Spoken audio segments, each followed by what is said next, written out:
Hi guys, and welcome back to my channel.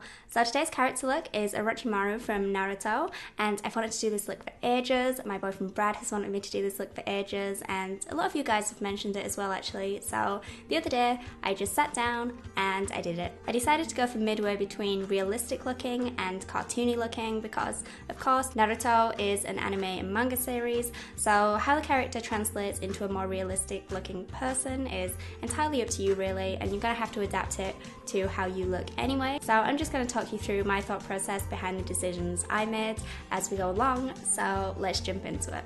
So I'm starting with a clean face and I'm just running a Pritt Stick through the brows so I can flatten them, cover them, and then draw a new shape on over the top. He seems to have a constant kind of frown going on, so I'm going to lower the front of my brows quite a bit. So I first went against the grain of the brow to coat the hairs, and then I went in the direction that the brows grow to flatten them. Next, I applied a powder, went over with concealer, powdered again, and then repeated until the parts that I wanted to be covered were covered. You'll notice that I haven't covered the bottom and the ends of the brow very much, and that's because I'm going to be including those in my new brow, so it doesn't really matter. I just really wanted the tops of the brows to be a bit lower and my eyebrows to be a bit thinner. The skin tone, I decided to go for kind of a natural pale look instead of a whitish grey, but you can feel free to do that if you want it to be more accurate to the anime version instead of my interpretation. So for this, I just used the lightest shade of high coverage concealer that I had, and I just bounced that into the skin with a damp sponge. Quickly, to avoid any creasing, I applied a powder underneath the eyes, and then I set the rest of the face with a white powder. So now that we have that flat, pale base to work on, I want to go in and add some shape in there as well. So I'm starting with basic contouring, so I'm going roughly around the outsides of the face, bringing it down underneath the cheekbones. I'm also curving that down towards the jawbone because he has that kind of defined shape going on. He has defined cheekbones and quite a square jawbone, so we're going to try recreate that with shadows. Next, I wanted to cover those cheekbones even more, so I went in with a dark grey, and I thought I'd applied way too much, as you can see by the panic in my face right now, but I was pretty happy with how it turned out. I used a smaller brush for this, so I could apply colour in a more controlled area. So I just went ahead and worked on carving out that shape underneath the cheekbones, and again, taking it down towards the jawline.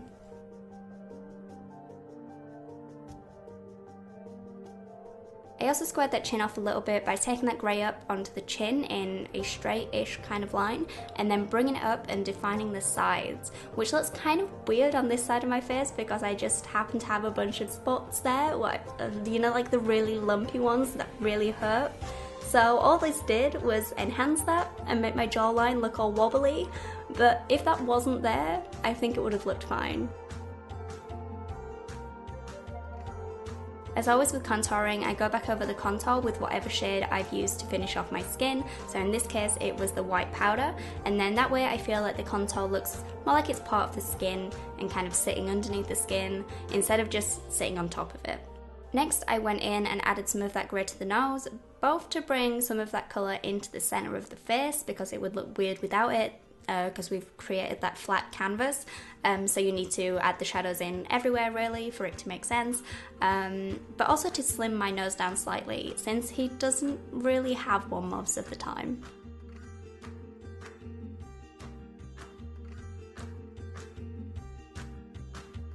Carrying on with making that grey colour our new natural shadow colour, I took that through the eye sockets as well, and then we're going to make a start on that brow. So taking a smaller fluffy brush, I'm starting to create a shadow underneath the front of where the new brow is going to be.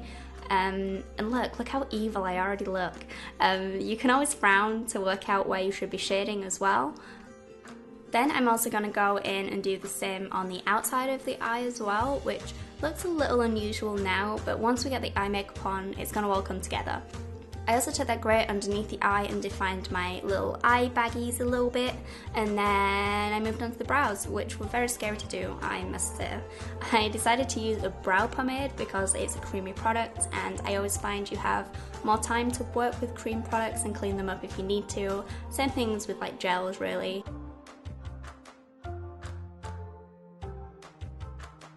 And now you can see why I covered up the tops of those brows. I made use of the ends of my natural brows, but they're a lot thinner than my usual brows and a lot lower down. So like I said, I was shooting for semi-realistic, so I added some little hair strokes in at the front of the brow as well. And I don't know why, but in this shot right here, I look so much like an ant, and it's so funny to me, and I can't work it out. Okay, boom, one eye done. So what you want to do for this to work on your eye is look straight forward into a mirror and mark a little bit above the crease. That way, when you have your eyes open, you'll be able to see the purple product, even if you have slightly hooded eyes like me. If you're lucky enough to have a monolid, you have the greatest canvas for any kind of makeup ever, and I am so jealous. But here you can just be a bit more accurate and draw on a much thinner line. Now this shape is going to be different on everyone, but what you can do is grab a drawing of his eye and then layer it over a photo of your own eye in Photoshop, and you can kind of scale and skew it to fit. And then you're going to have a better idea of positioning for your own eye. So it's not going to be exact, but it's going to be as close as you can get for you and your features, because obviously bear in mind that you're going off of a drawing and they're flat.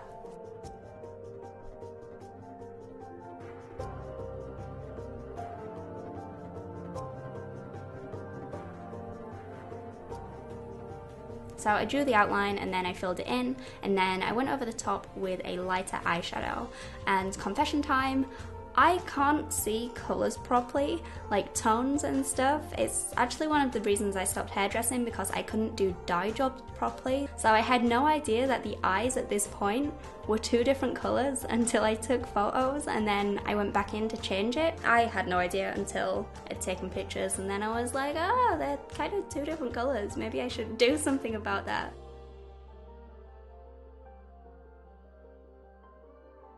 Next, I lined my upper and lower waterline, smushing it right between the lashes and also right into the inner corner.